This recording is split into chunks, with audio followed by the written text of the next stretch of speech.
असे हृदयी पावलो, आनंदी सुखी मी जाहलो.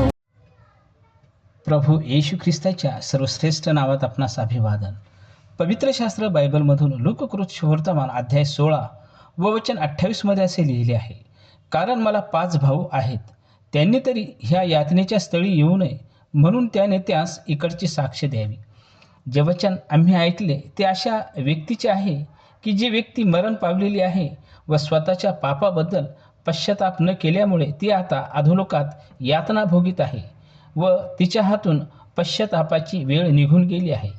पण जे पृथ्वीवर त्याचे भाऊ आहेत त्यांनी ह्या यातनेच्या स्थळी येऊ नये म्हणून कोणीतरी त्यांच्याकडे जाऊन त्यांनी पश्चाताप करावा अशी स्वार्थ त्यांना सांगावी, जेणेकरून ते अधोलोकात येणार नाही अशी त्याची इच्छा आहे.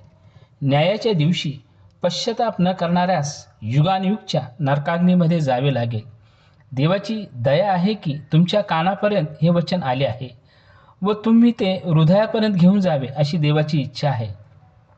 आज आम्ही जिवंत आहोत, वेळ आहे, संधी आहे, पश्चाताप करूया व भयंकर अशा नरकाग्नीपासून वाचूया. त्यासाठीच प्रभू येशू ख्रिस्त जो देव आहे तो मानव होऊन ह्या जगात आला व सर्व मानवी पाप स्वतःवर घेऊन वधस्तंभावर मरण सहन केले व पापी मानवासाठी मुक्ती मिळवली. देवाने त्याला मरणातून 3रे दिवशी उठविले आणि स्वर्गात आपल्या उजवीकडे बसून त्याला प्रभू करून ठेवले आहे.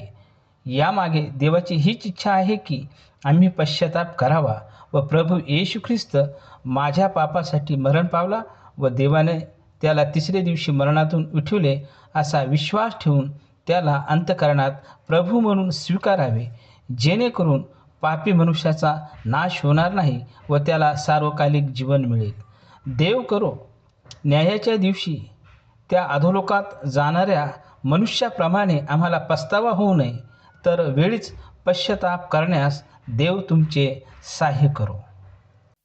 संपूर्ण जगात देखता ख्रिस्ताला धरी मी, तयाची वार्ता सांगता लज्जा